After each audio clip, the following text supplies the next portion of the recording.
For months, the Caribbean had been darkening.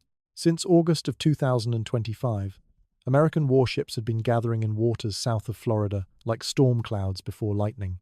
The United States Southern Command had quietly repositioned destroyer groups, amphibious assault vessels, and the nuclear-powered aircraft carrier Gerald R. Ford into a crescent formation that enclosed Venezuela from the north. To anyone watching satellite imagery, the message was unmistakable. The most powerful military force ever assembled in the Western Hemisphere was tightening around a single man. So, before you get comfortable, take a moment, like the video, and subscribe, but only if you genuinely enjoy what I do here. And let me know in the comments where you're tuning in from and what time it is for you. It's always fascinating to see who's joining us from around the world. Now, let's ease into today's history journey together. But the warships were only what the world could see. Beneath the surface of that visible buildup, something else had been growing. In August, the same month the naval forces began arriving, a small team from the Central Intelligence Agency crossed into Venezuela. They carried no identification. They moved through networks of informants and safe houses that had been cultivated over years. Their mission was singular and methodical. Learn how Nicolás Maduro lived, where he slept, how he moved, what he feared. Build a map of his existence so detailed that American forces could predict his exact location on any given night within a 6-hour window. They recruited a source inside his inner circle, someone close enough to know his schedule, close enough to report when he changed sleeping locations, close enough to understand his routines down to the pets he kept and the meals he preferred. The source was never identified publicly. The source may never be identified. But the intelligence that flowed from that penetration was so precise that General Dan Kane, chairman of the Joint Chiefs of Staff, would later describe it as extraordinary insight into Maduro's pattern of life. American satellites were repositioned to pass over Caracas every 90 minutes. Thermal imaging captured heat signatures inside buildings. Signals intelligence arrays intercepted phone calls and radio transmissions. The National Security Agency monitored digital communications flowing through Venezuelan government networks. The National Geospatial Intelligence Agency built three-dimensional models of Maduro's compounds, from overhead imagery so detailed that analysts could identify individual security cameras and measure the thickness of reinforced walls. By December of 2025, the United States knew more about Maduro's daily routine than some of his own bodyguards. They knew he rotated between multiple sleeping locations to avoid being targeted. They knew his primary compound at Fortified had been fortified over years of paranoia with steel plating embedded in the walls and ballistic glass replacing every window. They knew he had constructed a safe room on the top floor with walls 12 inches thick and a door that weighed 900 pounds. They knew the door's locking mechanism required 11 seconds to fully engage, which meant Maduro kept it open at night because 11 seconds could be the difference between survival and capture. They knew his wife Cilia Flores slept in the same bed. They knew both were chronic insomniacs who often stayed awake until 3 in the morning. They knew what television programs they watched. They knew the names and faces of every member of his security detail. Most importantly, they knew he believed himself untouchable. Maduro had survived everything. 9 military coup attempts, decades of economic sanctions that had reduced Venezuela from the wealthiest nation in South America to a collapsed state where inflation made currency worthless and children searched garbage for food. He had been indicted by the United States Department of Justice in March of 2020 on narco-terrorism charges. A $15 million reward had been posted. He had laughed at it publicly, called it American imperialism, dismissed it as theater. He did not understand that the indictment was a legal foundation. And when Donald Trump returned to the White House in January of 2025, that foundation became operational. In July, Trump designated 2 Venezuelan organizations as foreign terrorist organizations. One was Tren de Aragua, a transnational gang that had spread across South America. The other was the Cartel of the Suns, described by American intelligence as a network embedded within Venezuela's military and government itself, with Maduro as its operational leader. The designation was transformative. It meant individuals affiliated with these groups were no longer merely criminal defendants. They were enemy combatants. It meant the United States military could be directed toward their capture or elimination. In December, Delta Force operators began training. Somewhere in the southern United States, construction crews built a full-scale replica of Maduro's compound. Every detail was reproduced: the height of the walls, the placement of doors, the steel reinforcement, the layout of the safe room. Delta Force rehearsed the assault hundreds of times. They practiced breaching techniques.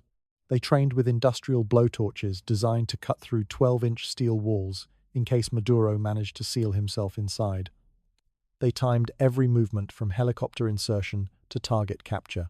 They ran the operation in daylight, in darkness, with simulated equipment failures, until every possible variable had been accounted for, and failure was no longer physically possible.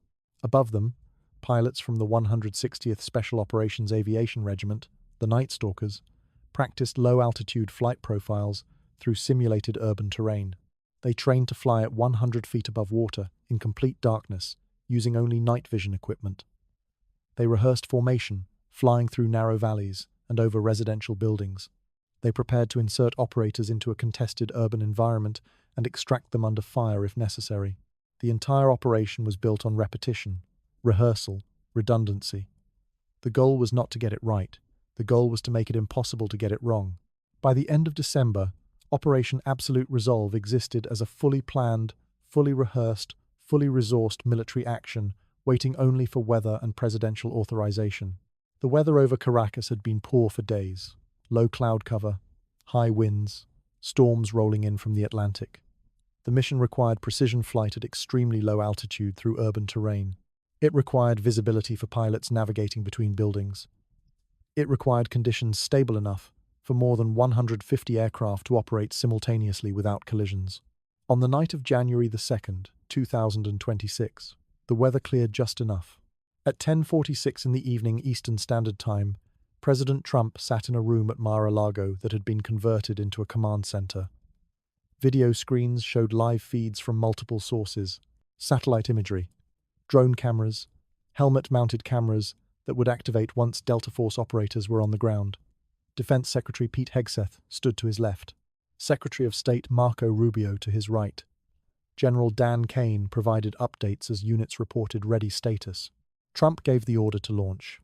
Within minutes, aircraft began lifting off from 20 bases across the Western Hemisphere. B-1 Lancer bombers from Dyess Air Force Base in Texas, carrying precision-guided munitions designed to destroy integrated air defense systems. F-22 Raptors and F-35 Lightning fighters from the aircraft carrier USS Gerald R. Ford. EA-18 Growler electronic warfare planes that would flood Venezuelan military frequencies with interference. E-2 Hawkeye early warning aircraft, intelligence and surveillance platforms, armed drones. And from the deck of the USS Iwo Jima, positioned in international waters north of Venezuela, the helicopters of the Night Stalkers lifted off, carrying Delta Force. The assault force crossed into Venezuelan airspace at 2:11 in the morning. They flew at 100 feet above the Caribbean, low enough that radar could not distinguish them from wave scatter. Their rotors cut through darkness, no running lights. The pilots wore night vision equipment that turned the ocean into a green illuminated field. Behind them, the sky filled with aircraft executing the largest coordinated air operation in the Western Hemisphere since the invasion of Panama in 1989. But Caracas saw none of it. Venezuelan air defense radar had already been blinded by electronic warfare. Military communication networks had been penetrated by cyber operators who fed false data showing empty skies. At military air bases, fighter jets sat fueled and ready, but their ignition systems had been remotely locked. Pilots who ran to their aircraft found engines that would not start. The Venezuelans had been defeated before they knew they were under attack. At 2:19, the helicopters crossed over land. They hugged terrain, rising to clear apartment buildings, dropping into valleys between hills. A few residents who were awake saw shadows moving against stars, heard distant rhythmic sounds that could have been thunder or construction. Most of Caracas slept. In some neighborhoods, power flickered. Some areas went dark. The outages were not random. They were surgical, designed to create confusion in specific zones while leaving others functional. One darkened zone surrounded Fort Tiuna.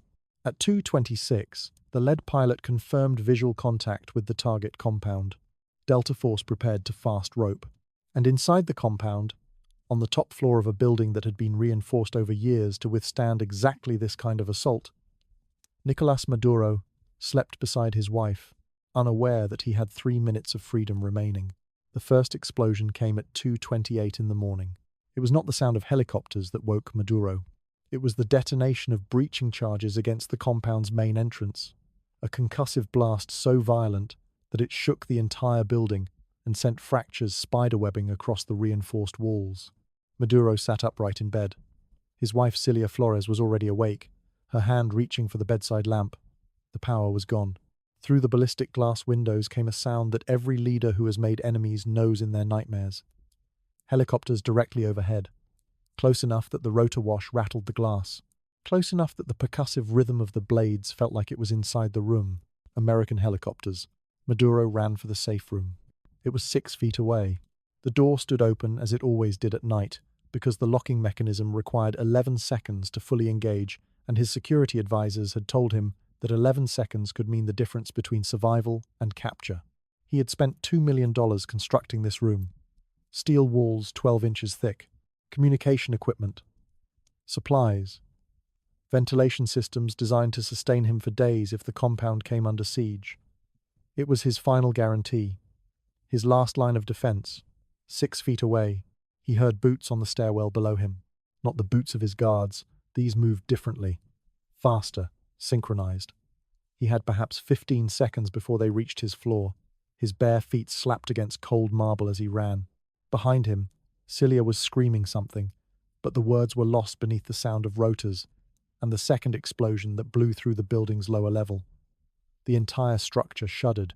Dust and debris fell from the ceiling. Somewhere below, his security forces were supposed to be responding, supposed to be creating a defensive perimeter, supposed to be buying him time. No gunfire came, no shouting in Spanish. Only boots moving upward with terrifying efficiency. 3 feet from the safe room door, Maduro heard them round the corner at the top of the stairs. 2 feet from the door, his hand stretched forward, his mind already inside the sealed room, already safe, already calculating how long he could hold out before negotiating surrender terms that would allow him to keep some shred of dignity. 1 foot from the door, the first American soldier appeared in his peripheral vision. They hit him before his fingers touched the steel. 4 men in full tactical gear drove him face first into the marble floor with such force that his vision went white. The impact knocked the air from his lungs. His arms were wrenched behind his back. Plastic flex cuffs cut into his wrists, pulled so tight that his hands immediately began to go numb. A knee pressed into his spine, pinning him. Someone was shouting commands in English. Someone else was shouting in Spanish, telling him not to move, not to resist, that he was under arrest by order of the United States Department of Justice for narco-terrorism conspiracy. The entire sequence from helicopter arrival to Maduro in restraints had taken 90 seconds.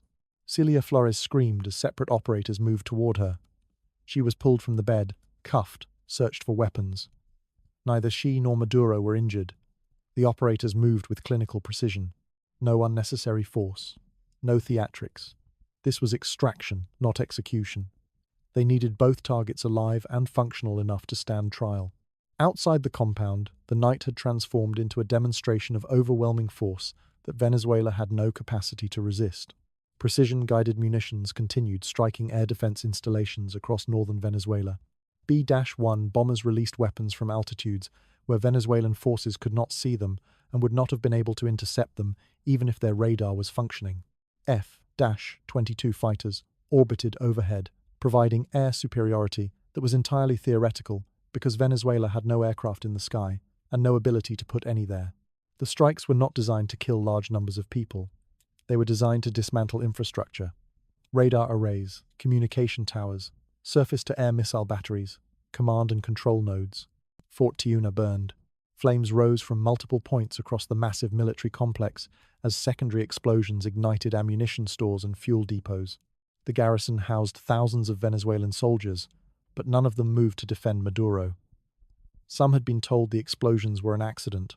Some had been ordered to remain in their barracks by commanders who understood that resistance was suicide.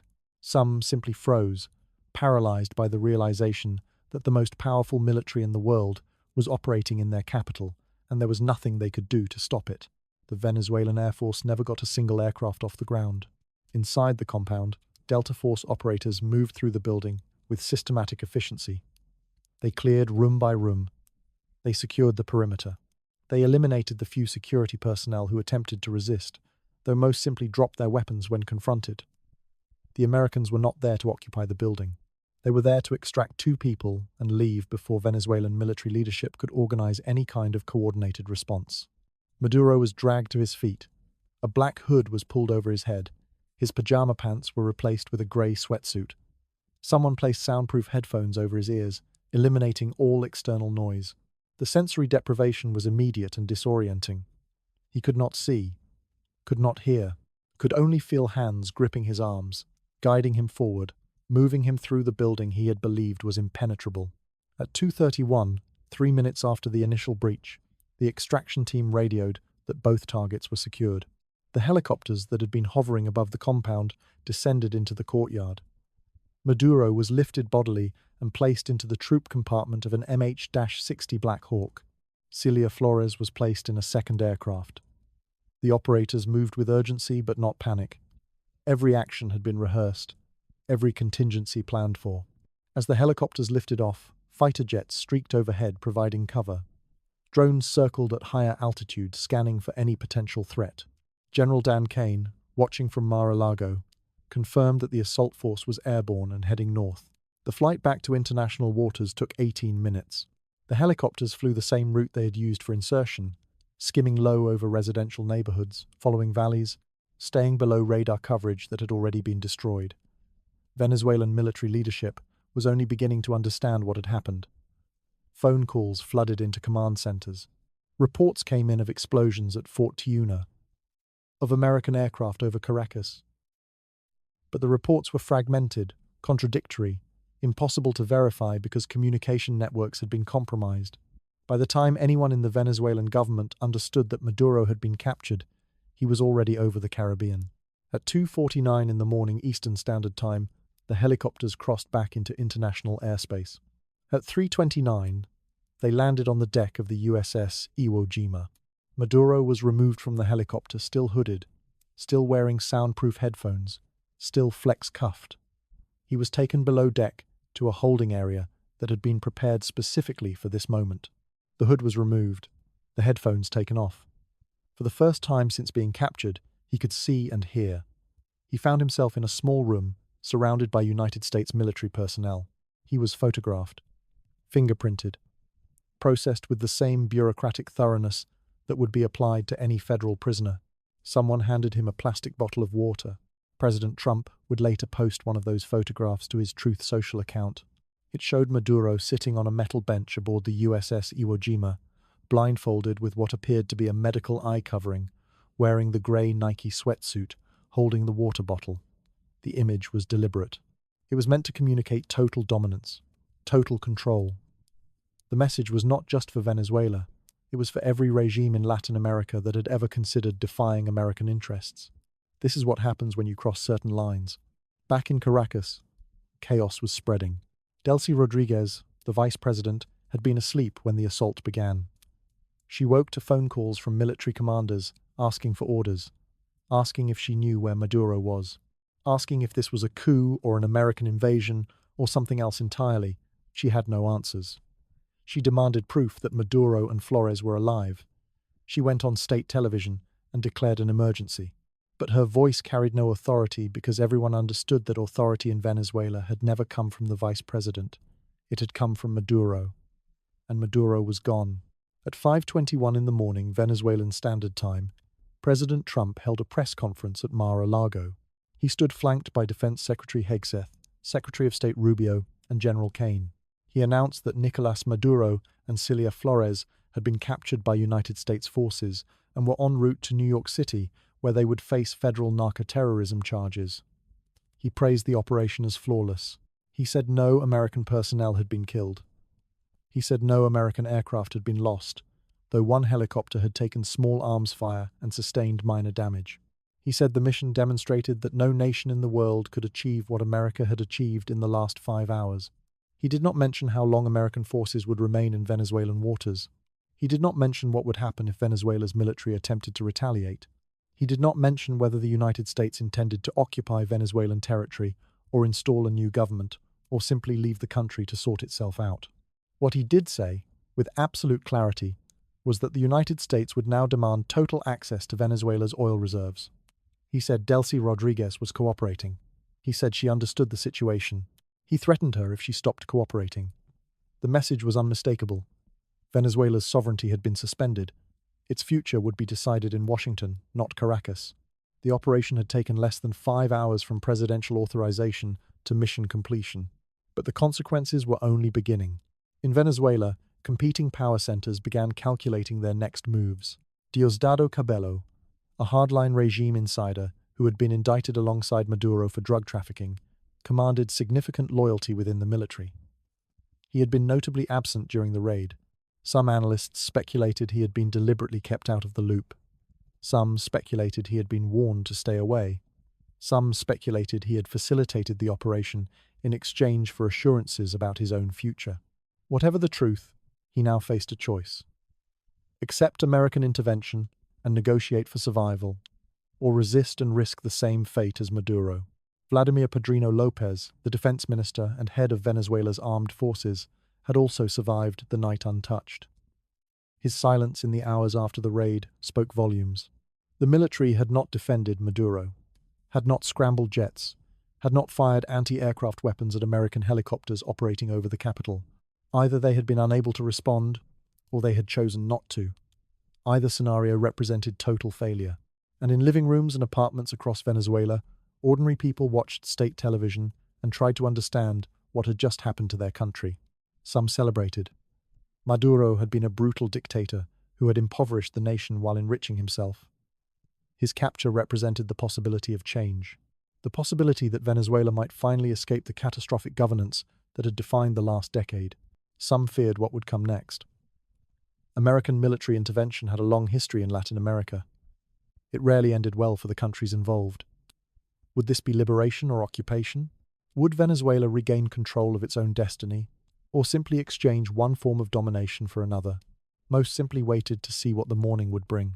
In New York City, federal prosecutors were already preparing the courtroom where Maduro would make his first appearance. The Southern District of New York had been handling the narco-terrorism case since the original indictment in 2020. They had evidence, witness testimony, financial records documenting cocaine trafficking operations that had moved billions of dollars through Venezuelan government channels. They had been waiting 6 years for this moment. On January the 5th, 2 days after his capture, Nicolás Maduro would stand before a federal judge and plead not guilty to all charges. But that was still 48 hours away. For now, he sat in a holding cell aboard the USS Iwo Jima, surrounded by American sailors, watching his regime collapse in real time on a television someone had placed in his cell so he could see what was being said about him. He watched Trump's press conference. He watched Delcy Rodriguez's emergency broadcast. He watched analysis from commentators trying to explain how a leader who had survived 9 coup attempts had been taken from his own bedroom in less than 2 minutes. He had believed himself untouchable. He had been wrong. For 72 hours after the raid, Venezuela hung in suspension. The sun rose over Caracas on January the 3rd, 2026, and the city looked exactly as it had the day before. The same traffic, the same breadlines, the same poverty. But the man who had ruled for more than a decade was gone, taken in the middle of the night, and no one knew what came next. Delcy Rodriguez appeared on state television that afternoon. She spoke in carefully neutral language about stability and continuity. She did not mention Maduro by name. She did not condemn the raid. She announced she was assuming interim presidential authority. The message was clear to anyone listening. She would not resist. She would cooperate. She would do whatever Washington demanded to avoid ending up in the same cell as her predecessor. Not everyone accepted her authority. Diosdado Cabello had been Maduro's enforcer. He controlled networks within the military and intelligence services. He had been indicted alongside Maduro for drug trafficking, but never arrested because he was too dangerous to touch. Now he said nothing. His silence was calculation. He was waiting to see if Rodriguez could maintain control, waiting to see if the military would fracture. waiting to see if there was still a path that kept him out of an American courtroom. Vladimir Padrino Lopez, the defense minister, also remained silent. The Venezuelan military had not defended Maduro, had not fired on American helicopters, had not attempted to intercept the assault force. That failure would need explanation. Some officers would accept it as inevitable given American superiority. Some would view it as cowardice. Some were already quietly reaching out to American contacts, offering cooperation in exchange for survival. The military was not a unified institution. It was a collection of competing power centers, held together by Maduro's ability to distribute resources and punish disloyalty. With Maduro gone, that cohesion dissolved. In Washington, the mood was triumphant but uncertain. The operation had been flawless militarily. No American casualties, no lost aircraft. The target captured and removed in less than 5 hours. But polls showed Americans divided almost exactly in half. 33% approved, 34% disapproved. 72% worried the United States would become trapped in prolonged occupation. Trump's approval rating rose to 42%, the highest since October. But the bump was fragile. It depended on the intervention remaining short and bloodless. Trump offered no specifics about what happened next. How long would American forces remain? He said as long as necessary. Would ground troops deploy? He said he was not afraid of boots on the ground. What would happen to Venezuela's government? He said Rodriguez was cooperating. The vagueness was deliberate. Maximum flexibility, the ability to escalate or withdraw depending on events. But the vagueness created uncertainty that others rushed to fill. In Cuba, the government faced existential crisis. Venezuela had propped up the island's economy for decades. Now that support was gone. Rodriguez had no loyalty to Havana. Cuba issued statements condemning American imperialism, but everyone understood they had no leverage.